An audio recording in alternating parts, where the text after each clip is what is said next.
प्यारे भक्तों, जय माता धूमावती।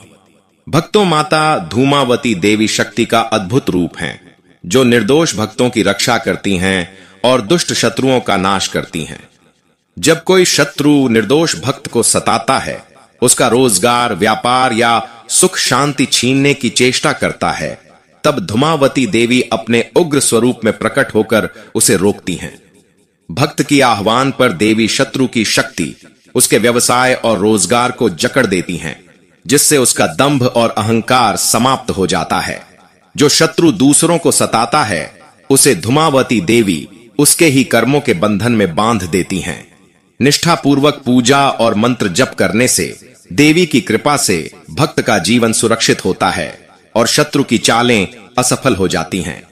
देवी न केवल शत्रु का नाश करती हैं, बल्कि भक्त के लिए नई ऊर्जा, सफलता और उन्नति का मार्ग भी प्रशस्त करती हैं। मां धूमावती की आराधना से, मंत्र उच्चारण करने से या सुन लेने से शत्रु स्वयं अपने जाल में फंसकर पराजित होता है। इसलिए भक्तों, अगर आप किसी शत्रु से बहुत ही अत्यधिक परेशान हो चुके हैं, लेकिन आपको कोई उपाय या मार्ग नहीं मिल रहा शत्रु का विनाश करने के लिए, शत्रु से छुटकारा पाने के लिए, भक्तों, आज हम माता धूमावती का एक विशेष गुप्त और प्रचंड में मंत्र लेकर आए हैं। अगर आप इस मंत्र का 108 बार उच्चारण कर लेते हो या सिर्फ अपने मोबाइल के माध्यम से मंत्र को पूरा 108 बार सुना देते हो, तो माता धूमावती और शत्रु से छुटकारा दिलाकर आपके रोजगार, व्यवसाय को उन्नति के मार्ग पर ले जाएगी। तो चलिए भक्तों, सच्ची श्रद्धा भावना से माता धूमावती के मंत्र का उच्चारण पाठ कर लेते हैं। ओम ऐं ह्रीं धूम धूमावती सर्वशत्रुनाशिनी नमः। ओम ऐं ह्रीं धूम धूमावती सर्वशत्रुनाशिनी नमः। ओम ऐं ह्रीं धूम धूमावती सर्वशत्रुनाशिनी नमः। ओम ऐं ह्रीं धूम धूमावती सर्वशत्रुनाशिनी नमः। ओम ऐं ह्रीं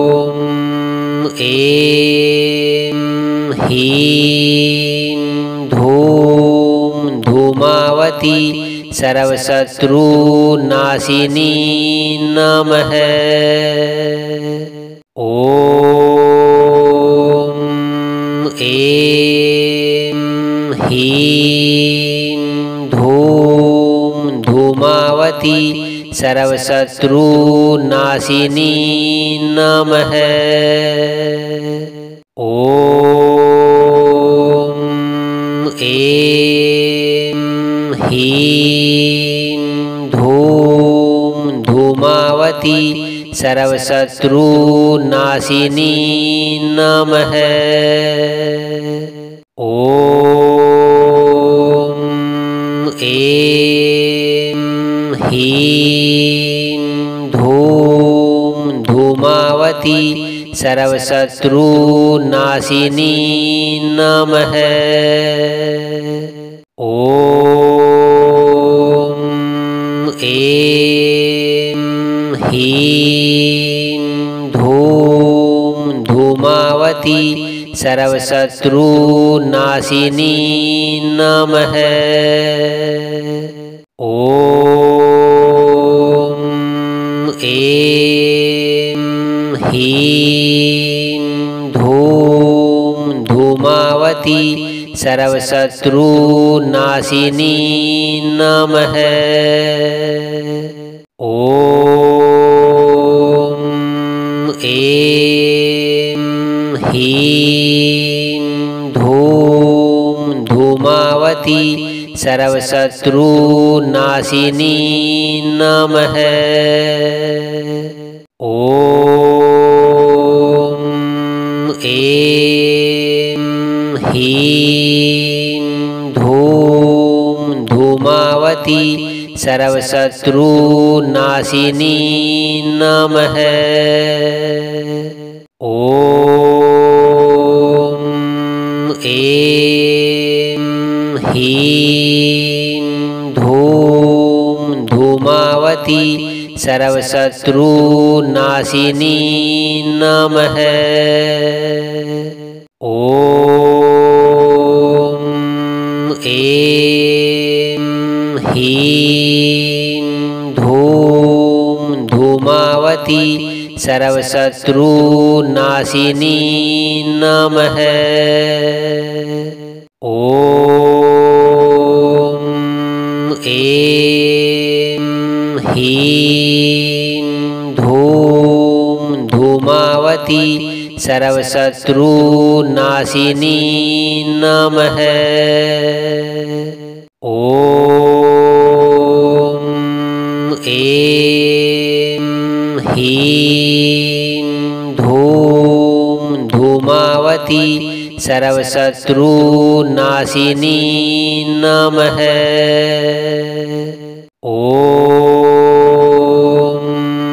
ऐं ह्रीं धूम धूमावती सर्वशत्रुनाशिनी नमः। ॐ ऐं ह्रीं धूम धूमावती सर्वशत्रुनाशिनी नमः। ॐ ऐं ह्रीं धूम धूमावती सर्वशत्रुनाशिनी नमः। ॐ ऐं ह्रीं धूम धूमावती सर्वशत्रुनाशिनी नमः। ॐ ऐं ह्रीं धूम धूमावती सर्वशत्रुनाशिनी नमः। ॐ ऐं ह्रीं धूम धूमावती सर्वशत्रुनाशिनी नमः। ॐ ऐं ह्रीं धूम धूमावती सर्वशत्रुनाशिनी नमः। ॐ ऐं ह्रीं धूम धूमावती सर्वशत्रुनाशिनी नमः। ॐ ऐं ह्रीं धूम धूमावती सर्वशत्रुनाशिनी नमः। ॐ ऐं ह्रीं धूम धूमावती सर्वशत्रुनाशिनी नमः। ॐ ऐं ह्रीं धूम धूमावती सर्वशत्रुनाशिनी नमः। ॐ ऐं ह्रीं धूम धूमावती सर्वशत्रुनाशिनी नमः। ॐ ऐं ह्रीं धूं धूमावती सर्वशत्रुनाशिनी नमः। ॐ ऐं ह्रीं धूं धूमावती सर्वशत्रुनाशिनी नमः। ॐ ऐं ह्रीं धूं धूमावती सर्वशत्रुनाशिनी नमः। ॐ ऐं ह्रीं धूं धूमावती सर्वशत्रुनाशिनी नमः। ॐ ऐं ह्रीं धूं धूमावती सर्वशत्रुनाशिनी नमः। ॐ ऐं ह्रीं धूं धूमावती सर्वशत्रुनाशिनी नमः। ॐ ऐं ह्रीं धूं धूमावती सर्वशत्रुनाशिनी नमः। ॐ ऐं ह्रीं धूं धूमावती सर्वशत्रुनाशिनी नमः। ॐ ऐं ह्रीं धूं धूमावती सर्वशत्रुनाशिनी नमः। ॐ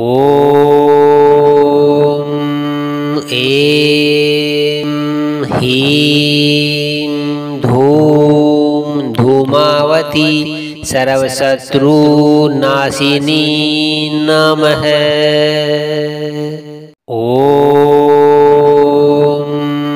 ऐं ह्रीं धूं धूमावती सर्वशत्रुनाशिनी नमः। ॐ ऐं ह्रीं धूं धूमावती सर्वशत्रुनाशिनी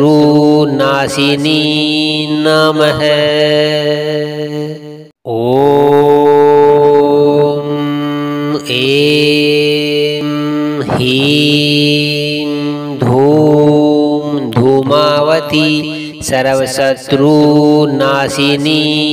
नमः। ॐ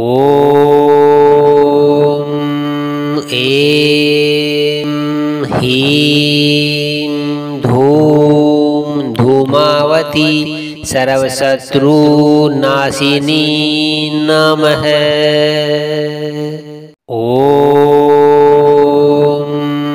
ऐं ह्रीं धूं धूमावती सर्वशत्रुनाशिनी नमः। ॐ ऐं ह्रीं धूं धूमावती सर्वशत्रुनाशिनी नमः। ॐ ऐं ह्रीं धूं धूमावती सर्वशत्रुनाशिनी नमः। ॐ ऐं ह्रीं धूम धूमावती सर्वशत्रुनाशिनी नमः। ॐ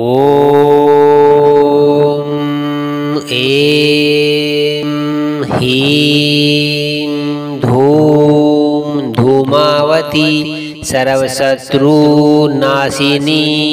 नमः। ॐ ऐं ह्रीं धूम धूमावती सर्वशत्रुनाशिनी नमः। ॐ ऐं ह्रीं धूम धूमावती सर्वशत्रुनाशिनी नमः। ॐ ऐं ह्रीं धूम धूमावती सर्वशत्रुनाशिनी नमः। ॐ ऐं ह्रीं धूम धूमावती सर्वशत्रुनाशिनी नमः। ॐ ऐं ह्रीं धूम धूमावती सर्वशत्रुनाशिनी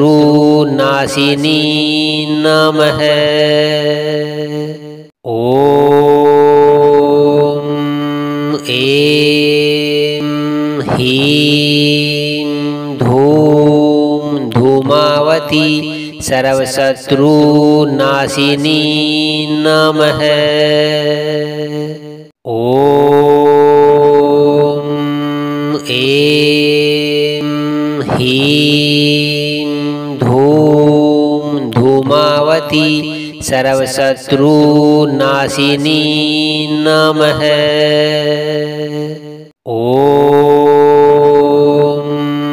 ऐं ह्रीं धूम धूमावती सर्वशत्रुनाशिनी नमः। ॐ ऐं ह्रीं धूम धूमावती सर्वशत्रुनाशिनी नमः। ॐ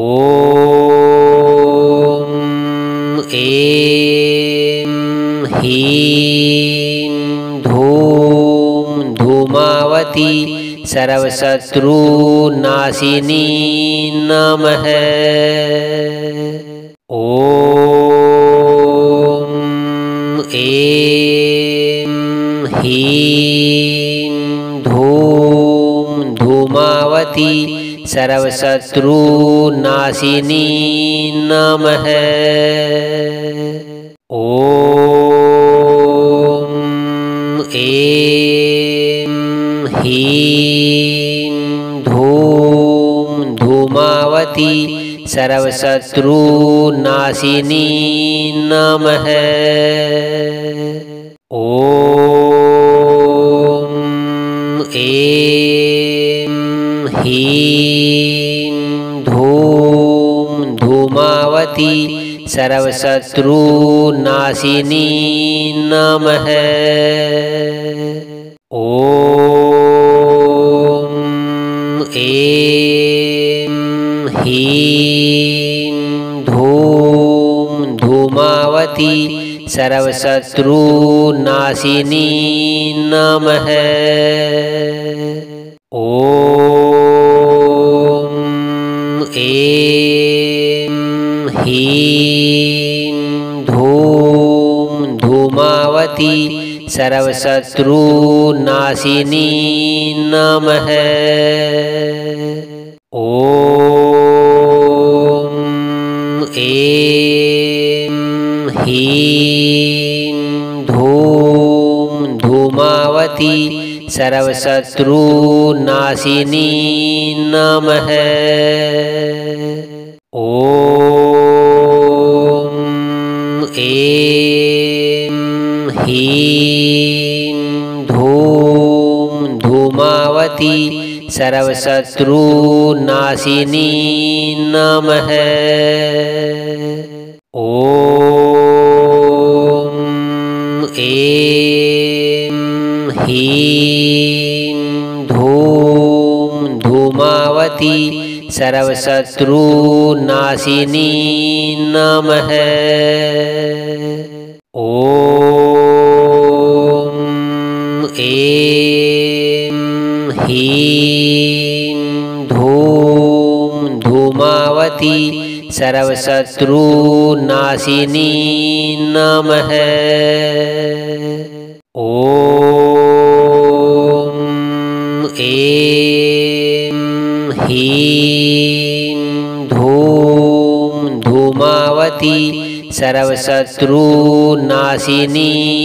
नमः। ॐ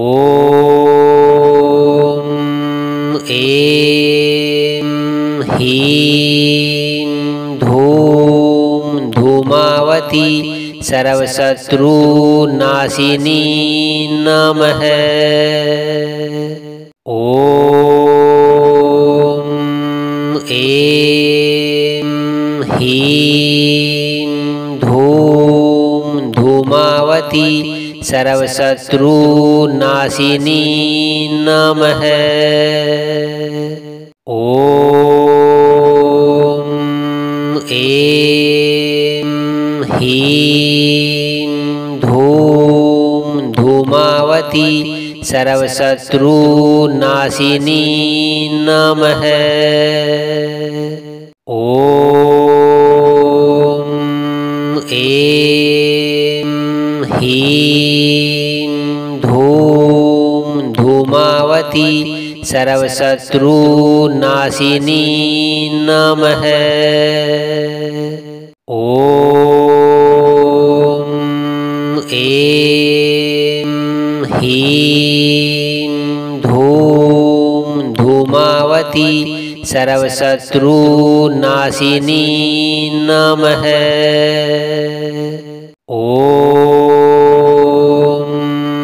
ऐं ह्रीं धूम धूमावती सर्वशत्रुनाशिनी नमः। ॐ ऐं ह्रीं धूम धूमावती सर्वशत्रुनाशिनी नमः। ॐ ऐं ह्रीं धूम धूमावती सर्वशत्रुनाशिनी नमः। ॐ ऐं ह्रीं धूम धूमावती सर्वशत्रुनाशिनी नमः। ॐ ऐं ह्रीं धूम धूमावती सर्वशत्रुनाशिनी नमः। ॐ ऐं ह्रीं धूम धूमावती सर्वशत्रुनाशिनी नमः। ॐ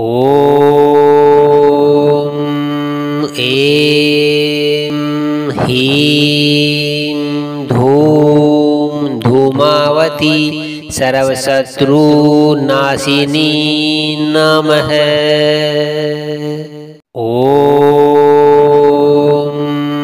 ऐं ह्रीं धूम धूमावती सर्वशत्रुनाशिनी नमः। ॐ ह्रीं धूं धूमावती सर्वशत्रुनाशिनी नमः। ॐ ऐं ह्रीं धूं धूमावती सर्वशत्रुनाशिनी नमः। ॐ ऐं ह्रीं धूं धूमावती सर्वशत्रुनाशिनी नमः। ॐ ऐं ह्रीं धूं धूमावती सर्वशत्रुनाशिनी नमः। ॐ ऐं ह्रीं धूं धूमावती सर्वशत्रुनाशिनी नमः। ॐ ऐं ह्रीं धूं धूमावती सर्वशत्रुनाशिनी नमः। ॐ ऐं ह्रीं धूं धूमावती सर्वशत्रुनाशिनी नमः। ॐ ऐं ह्रीं धूं धूमावती सर्वशत्रुनाशिनी नमः। ॐ ऐं ह्रीं धूं धूमावती सर्वशत्रुनाशिनी नमः। ॐ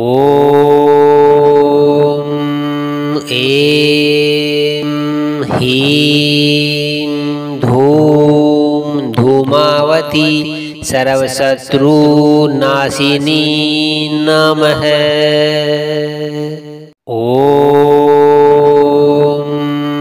ऐं ह्रीं धूं धूमावती सर्वशत्रुनाशिनी नमः। ॐ ऐं ह्रीं धूं धूमावती सर्वशत्रुनाशिनी नमः।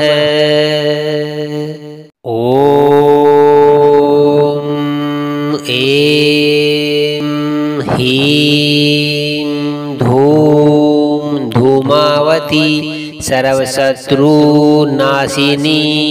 नमः। ॐ ऐं ह्रीं धूं धूमावती सर्वशत्रुनाशिनी नमः। ॐ ऐं ह्रीं धूं धूमावती सर्वशत्रुनाशिनी नमः। ॐ ऐं ह्रीं धूं धूमावती सर्वशत्रुनाशिनी नमः। ॐ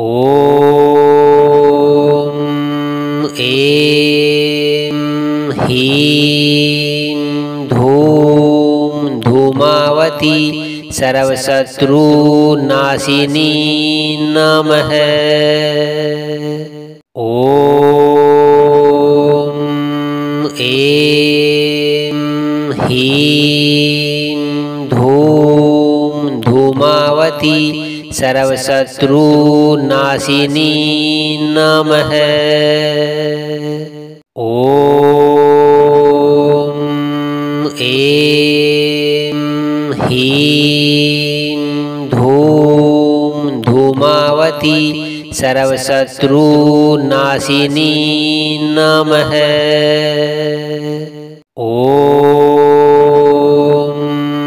ऐं ह्रीं धूम धूमावती सर्वशत्रुनाशिनी नमः। ॐ ऐं ह्रीं धूम धूमावती सर्वशत्रुनाशिनी नमः। ॐ ऐं ह्रीं धूम धूमावती सर्वशत्रुनाशिनी नमः। ॐ ऐं ह्रीं धूम धूमावती सर्वशत्रुनाशिनी नमः। ॐ ऐं ह्रीं धूम धूमावती सर्वशत्रुनाशिनी नमः। ॐ ऐं ह्रीं धूम धूमावती सर्वशत्रुनाशिनी नमः। ॐ ऐं ह्रीं धूम धूमावती सर्वशत्रुनाशिनी नमः। ॐ ऐं ह्रीं धूम धूमावती सर्वशत्रुनाशिनी नमः। ॐ ऐं ह्रीं धूम धूमावती सर्वशत्रुनाशिनी नमः। ॐ ऐं ह्रीं धूम धूमावती